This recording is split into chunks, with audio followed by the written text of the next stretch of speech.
नमस्कार दोस्तों, मेरा नाम है राहुल यादव और आप सभी का स्वागत है इन्वेस्ट राइट की एक नई वीडियो में। दोस्तों, सबसे पहले तो आप सभी को रक्षाबंधन की हार्दिक शुभकामनाएं। दोस्तों, बात करें अगर आज के टॉपिक की, तो आज का जो टॉपिक है वो मैंने एक कमेंट के ऊपर रखा है। देखिए, लोगों की काफ़ी सारी शिकायतें भी हैं कमेंट के लिए कि कमेंट करते हैं लेकिन वीडियो नहीं बनती है। देखिए, धीरे धीरे मैं सभी के टॉपिक्स पर वीडियो बनाता हूँ। ये जो वीडियोज़ आप मेरी डेली देखते हैं, ये कहीं ना किसी के टॉपिक पर ही मैं बनाता हूँ, जो कमेंट मुझे लोग करते हैं।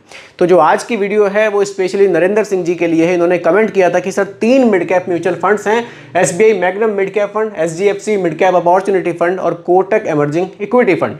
तीनों मिड कैप कैटेगरी के फंड है, तो तीनों में कंपैरिजन वीडियो एक बनाइए ताकि हम डिसीजन ले सकें कि तीनों मिड कैप फंड्स में से कौन सा मिड कैप म्यूचुअल फंड्स हमारे लिए ज़्यादा बेहतर रहेगा। तो वीडियो आपके लिए बहुत ज़्यादा इन्फॉर्मेटिव है। अगर आप भी किसी मिड कैप फंड में पैसा निवेश करना चाहते हैं या आपने इन तीनों में से कोई एक मिड कैप म्यूचुअल फंड्स अपने पोर्टफोलियो में रखा हुआ है, तो वीडियो को बहुत ध्यान से देखिएगा और समझिएगा, क्योंकि तीनों में कंपैरिजन करूंगा कि कौन सा फंड जो है वो परफॉर्मेंस ज़्यादा बढ़िया दे रहा है। तो चलिए वीडियो को स्टार्ट करते हैं। और दोस्तों देखिए, बिल्कुल भी आप इस चीज़ को बुरा मत मानिए। कमेंट्स में देखिए, वीडियो बनाने में थोड़ा लेट हो जाता है क्योंकि कमेंट्स बहुत ज़्यादा आते हैं। आप बेझिझक कमेंट कीजिए। इंस्टाग्राम पर भी आप मुझे फॉलो कर सकते हैं, वहाँ तो काफ़ी लोगों का रिप्लाई मैं एकदम से क्विक कर देता हूँ। जब भी मैं ऑनलाइन होता हूँ, जो भी मुझे कमेंट्स लोग करते हैं, सवाल अपना पूछते हैं, मैं वही रिप्लाई कर देता हूँ। तो आप लोग भी अगर थोड़ा जल्दी रिप्लाई चाहते हैं तो प्लीज़ आप लोग मुझे इंस्टाग्राम पर फॉलो ज़रूर कीजिएगा। चलिए बात करते हैं टॉपिक पर। तो 3 म्यूचुअल फंड्स हैं मिड कैप कैटेगरी के, तीनों में देखेंगे किसकी परफॉर्मेंस ज़्यादा अच्छी है। देखिए, मिड कैप म्यूचुअल फंड में अगर यहाँ सेबी के नियम को हम देखें तो मिनिमम 65% जो पैसा है वो मिड कैप स्टॉक्स में ही निवेश करना अनिवार्य होता है। अब मिड कैप स्टॉक्स कौन से होते हैं, देखिए आप इनको कंपनी का AUM भी देख सकते हैं। जो मार्केट कैपिटलाइजेशन है कंपनी की 5,000 करोड़ से ज़्यादा होनी चाहिए और 20,000 करोड़ से कम होनी चाहिए। इस कैटेगरी में जो कंपनियां आती हैं वो उनको हम मिड कैप कंपनियां बोलते हैं। उनके मिड कैप स्टॉक्स में ही यहाँ पैसा मिनिमम 65% पैसा निवेश किया जाएगा। अगर आप रैंकिंग वाइज देखें तो यहाँ जो रैंकिंग है वो 101 से स्टार्ट हो जाएगी और 250 तक जाएगी। तो मिनिमम जो 65% पैसा है वो इन्हीं कंपनियों के स्टॉक्स में यहाँ निवेश किया जाता है। अगर आप लॉन्ग टर्म के लिए कोई म्यूचुअल फंड सर्च कर रहे हैं तो मिड कैप कैटेगरी के जो म्यूचुअल फंड्स हैं ये काफ़ी बेहतरीन है, क्योंकि ये स्मॉल कैप के मुकाबले कम वोलेटाइल होते हैं और लार्ज कैप के मुकाबले आपको ज़्यादा बेहतर रिटर्न्स बनाकर देते हैं। हमारे पोर्टफोलियो में मिड कैप म्यूचुअल फंड्स बिल्कुल होने चाहिए, क्योंकि ये हमारे रिटर्न्स को बढ़ाने में काफ़ी हेल्प करते हैं। चलिए आगे बढ़ते हैं, थोड़ा स्लाइड्स के माध्यम से समझने की कोशिश करेंगे। मैंने थोड़ा सा आपके लिए यहाँ पर स्लाइड्स वगैरह तैयार करी हैं कि कंपैरिजन में आपको बिल्कुल डिटेल में यहाँ कर सकूँ। चलिए आगे बढ़ते हैं। देखिए, तीनों मैंने आपके सामने रखे हैं कि किस कैटेगरी में कितना यहाँ पर इन्होंने इन्वेस्ट किया हुआ है। जैसा कि मैंने आपको बताया कि मिड कैप में मिनिमम 65% तो रखना अनिवार्य है। तो उस पर बात करते हैं। सबसे पहले SBI की बात करते हैं। देखिए, SBI ने यहाँ इक्विटी में 93.9% पैसा निवेश किया है। मिड कैप में इन्होंने 70% रखा है, स्मॉल कैप में 15% रखा है लगभग, और लार्ज कैप में 7.6% रखा है। यहाँ पोर्टफोलियो कुछ इस तरह से देखने को मिलता है। कोटक में अगर आप देखेंगे तो मिड कैप में 68.8% है, स्मॉल कैप में 13.6 है। यहाँ SBI के मुकाबले कोटक में स्मॉल कैप में आपको ज़्यादा निवेश देखने को मिलेगा, और यहाँ लार्ज कैप में 13.1% हमें देखने को मिल रहा है। बात करें अगर SGFC की, इन्होंने इक्विटी में यानी कि स्टॉक मार्केट में 92% पैसा इन्वेस्ट किया हुआ है। मिड कैप में 69.9 यानी कि लगभग 70% पैसा मिड कैप में है, स्मॉल कैप में 14.1% है और लार्ज कैप में 9.5% पैसा इन्होंने रखा हुआ है। तो तीनों ही जो म्यूचुअल फंड कंपनियां हैं, तीनों की आप होल्डिंग्स चेक कर सकते हैं कि किसने किस कैटेगरी में कितना निवेश किया हुआ है। अगर यहाँ मैं देखूँ सबसे ज़्यादा लार्ज कैप में किसका निवेश है, तो यहाँ 9.5 है, यहाँ 13 है और यहाँ 7 है, यानी कि लार्ज कैप में सबसे ज़्यादा पैसा कोटक ने निवेश किया हुआ है। लार्ज कैप का मतलब है इंडिया की टॉप 100 कंपनीज, यानी कि ये जो 100 कंपनीज हैं, यहाँ आपको जो रिटर्न्स हैं उनमें स्टेबिलिटी देखने को मिलती है। लिक्विडिटी की भी दिक्कत से बचने के लिए कुछ पैसा जो हमारे फंड मैनेजर होते हैं वो हमारे लार्ज कैप में ज़रूर रखते हैं, क्योंकि बड़ी कंपनियों के स्टॉक्स होते हैं तो बहुत ज़्यादा यहाँ अप डाउन्स नहीं रहते हैं। इसलिए लार्ज कैप का ठीक ठाक एलोकेशन हमारे फंड में ज़रूर होना चाहिए। तो यहाँ सबसे ज़्यादा लार्ज कैप में एलोकेशन हमें कोटक में देखने को मिल रहा है। चलिए आगे बढ़ते हैं। देखिए दोस्तों, यहाँ थोड़ा सा मैं आपको डिटेल में कुछ चीज़ें दिखाना चाहूँगा। देखिए तीनों फंड्स हैं। सबसे ऊपर HDFC mid cap opportunity fund है। देखिए लॉन्च डेट तीनों की ही आपको 1 जनवरी 2013 देखने को मिलती है। तीनों की लॉन्चिंग साथ में है। चलिए AUM देखते हैं किसका सबसे ज़्यादा है। 75,382 करोड़ रुपए यहाँ हमें HDFC मिड कैप में देखने को मिलता है। बाकी कोटक में हमें 50,601 करोड़ रुपए का AUM देखने को मिलता है। AUM SBI का सबसे हमें कम देखने को मिलता है 21,127 करोड़। अगर आप AUM देखेंगे तो HDFC मिड कैप का सबसे ज़्यादा हमें देखने को मिलता है। अगर दोस्तों एक्सपेंस रेशियो की मैं यहाँ बात करूँ, देखिए एक्सपेंस रेशियो सबसे जो बढ़िया हमें देखने को मिलता है वो हमें कोटक में देखने को मिलता है। सबसे कम एक्सपेंस रेशियो है। एक्सपेंस रेशियो दोस्तों वो खर्चे होते हैं जो हमारे फंड को मैनेज करने के लिए हमसे चार्ज किए जाते हैं। ये जितना ज़्यादा कम रहेगा उतना ही हमारे लिए बेहतर रहेगा, क्योंकि ये फीस है जो हमसे ली जा रही है। तो एक्सपेंस रेशियो कोटक में यहाँ सबसे बढ़िया देखने को मिलता है। बाकी शार्प रेशियो भी आप देख सकते हैं।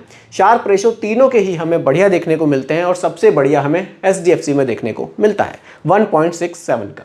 बाकी कोटक में 1.44 है और SBI मैग्नम में भी 1.43 है। तो यहाँ शार्प रेशियो भी तीनों फंड्स में हमें बढ़िया देखने को मिल रहा है। थोड़ा सा आगे बढ़ते हैं, एक स्लाइड और मैं आपको दिखाना चाहूँगा। देखिए यहाँ आप रिटर्न्स चेक कर सकते हैं। देखिए लास्ट के 1 ईयर में आप रिटर्न्स देख सकते हैं। HDFC के 49 हैं, कोटक के 50 हैं और SBI मैग्नम के 40 हैं। तो लास्ट के 1 ईयर में सबसे ज़्यादा जो रिटर्न्स हमें देखने को मिले हैं वो हमें कोटक इमर्जिंग इक्विटी फंड के देखने को मिले हैं। बाकी लास्ट के 3 ईयर में भी देखना चाहेंगे। लास्ट के 3 ईयर में सबसे ज़्यादा जो रिटर्न्स हमें देखने को मिले हैं वो हमें HDFC mid cap opportunity fund में देखने को मिले हैं 30.27% के। 5 ईयर के रिटर्न्स अगर आप देखें तो यहाँ जो सबसे ज़्यादा रिटर्न्स हैं वो भी हमें HDFC में देखने को मिले हैं 31.05% के। बाकी आप देख सकते हैं कोटक के भी लगभग सेम ही है और यहाँ SBI का थोड़ा सा हमें कम देखने को मिल रहा है। थोड़ा लंबे समय के देखते हैं, लास्ट के 10 ईयर्स के। तो यहाँ लास्ट के 10 ईयर्स में सबसे ज़्यादा जो रिटर्न्स हैं वो हमें कोटक से देखने को मिले हैं 22.58% के। बाकी HDFC ने 21.8% के दिए हैं और SBI ने 19.7% के रिटर्न्स जनरेट किए हैं। सिंस इंसेप्शन रिटर्न्स भी आप देख सकते हैं। सिंस इंसेप्शन का मतलब है जो सिंस लॉन्च रिटर्न्स हैं 2013 से, जनवरी 2013 की लॉन्चिंग है तीनों फंड्स की, अभी तक तीनों फंड्स ने क्या रिटर्न्स दिए हैं। HDFC के 22.64 हैं, कोटक के 22.54 हैं और SBI के 21.21% के हमें देखने को मिलते हैं। सबसे ज़्यादा returns HDFC mid cap opportunity fund ने अभी तक अपने इन्वेस्टर्स को बनाकर दिए हैं। कोटक के भी लगभग सेम ही हैं। बाकी SBI के फंड्स के जो रिटर्न्स SBI मैग्नम के वो थोड़े से इन दोनों के मुकाबले हमें कम देखने को मिलते हैं। बाकी तीनों ही फंड्स ने अपने बेंचमार्क को यहाँ बीट किया हुआ है। देखिए यहाँ आप देख सकते हैं कैटेगरी एवरेज जो रिटर्न्स हैं वो 22.67% के हमें देखने को मिल जाते हैं। बाकी निफ्टी 150 टोटल रिटर्न इंडेक्स आप देख सकते हैं वो 18.5% का है। इससे ज़्यादा ही रिटर्न्स तीनों म्यूचुअल फंड्स ने जनरेट किए हैं। तो देखिए सिंस लॉन्च जो रिटर्न्स हैं वो आपके सामने हैं। अगर 2013 से अभी तक किसी ने 1 लाख रुपए इस फंड में निवेश किए होते तो आज की डेट में वो कितने बन जाते, उसके लिए लमसम कैलकुलेटर का यूज़ करेंगे और देखेंगे कि कितने रिटर्न्स यहाँ जनरेट किए जा सकते थे। देखिए इस एग्जाम्पल को समझना हमारे लिए बहुत ज़रूरी होता है। थोड़ा सा कॉन्फिडेंस आता है कि हाँ किस तरह से म्यूचुअल फंड में पैसा बनता है। देखिए 1 लाख रुपए है, 1 लाख रुपए का निवेश है और लगभग 11 साल हम लोग यहाँ ड्यूरेशन रख लेते हैं। हालांकि 11 साल से ज़्यादा ही बन रही है। अब यहाँ अगर मैं बात करूँ रिटर्न्स की तो यहाँ HDFC से हमें देखने को मिले हैं 22.64% के रिटर्न्स। चलिए यहाँ रख लेते हैं 22% के रिटर्न्स रख लेते हैं। देखिए 1 लाख रुपए की वैल्यू 8,91,000 रुपये हमें देखने को मिल रही है। आप इसको HDFC में भी रख सकते हैं और कोटक में भी रख सकते हैं, दोनों का लगभग सेम ही रिटर्न्स हैं। तो 11 साल में 1 लाख रुपए बढ़कर 8,91,000 रुपये हो गए हैं। वहीं अगर ये पैसा आपने SBI में डाल दिया होता तो SBI के जो रिटर्न्स हैं वो लगभग 21% के हैं। तो देखते हैं कि कितना डिफरेंस आएगा 1% से। चलिए यहाँ रिटर्न्स अब हम 21 कर देते हैं, 21। अगर ये पैसा आपने SBI में डाल दिया होता तो वैल्यू बनती 8,14,000 रुपये। तो ये डिफरेंस आपको दोनों फंड्स में, तीनों फंड्स में देखने को मिल रहा है कि HDFC मिड कैप में और कोटक में तो लगभग सेम ही रिटर्न्स हमें देखने को मिले, SBI में हमें थोड़े से रिटर्न्स यहाँ कम देखने को मिले। हालांकि बहुत ज़्यादा डिफरेंस नहीं है, लेकिन फिर भी रिटर्न्स यहाँ SBI के इन दोनों फंड्स के मुकाबले थोड़े से कम हैं। और अगर मैं SIP कैलकुलेटर पर बात करूँ, SIP पर अगर मैं बात करूँ, मान लीजिए 5,000 रुपये महीना की SIP, 5,000 की SIP है, एक्सपेक्टेड रिटर्न्स 22% के हमें मिलते हैं और हम इस SIP को 20 साल कंटिन्यू करते हैं। 20 साल 22% के रिटर्न्स मैंने रखे हैं जो कि हमें HDFC में और कोटक में मिले हैं। तो देखिए आपके सामने है, यहाँ जो वैल्यू है 12 लाख का निवेश हो जाएगा और वैल्यू बन जाएगी 1,60,00,000 रुपये। वहीं अगर 1% का रिटर्न हम घटा देते हैं जो कि हमें SBI में हमें कम देखने को मिला है, 21 हम कर देते हैं, ड्यूरेशन हम सेम रखते हैं, तो यहाँ वैल्यू 1,40,00,000, यानी कि लंबे समय में लगभग 20 लाख रुपए का डिफरेंस हमें देखने को मिल रहा है रिटर्न्स में अगर 1% की गिरावट आती है। तो ये मेन डिफरेंस थे तीनों म्यूचुअल फंड्स में कि आप अपने हिसाब से देख सकते हैं कि तीनों में से कौन सा म्यूचुअल फंड ज़्यादा अच्छा है। देखिए तीनों ही फंड्स की परफॉर्मेंस वैसे अच्छी है। लॉन्ग टर्म में थोड़ा सा डिफरेंस आपको 1 से 1.5% का सभी म्यूचुअल फंड्स में देखने को मिलता है। फ्यूचर में कौन सा म्यूचुअल फंड ज़्यादा बढ़िया परफॉर्मेंस देगा इसके बारे में तो कहा नहीं जा सकता। ज़रूरी है कि टाइम से आप निवेश करें।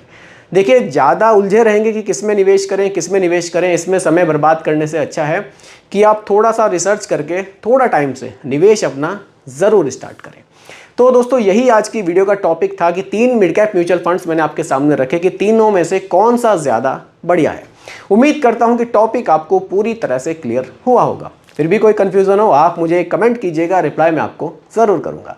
बाकी दोस्तों रिकमेंडेशन नहीं है, केवल एजुकेशनल पर्पस वीडियो आप लोगों के लिए बनाया गया है, क्योंकि म्यूचुअल फंड का जो भी निवेश है वो बाजार जोखिमों के अधीन होता है। बाकी दोस्तों वीडियो पसंद आई हो लाइक शेयर ज़रूर कीजिएगा और मेरे चैनल पर अगर आप नए हैं इसको भी सब्सक्राइब आप ज़रूर कीजिएगा। नमस्कार।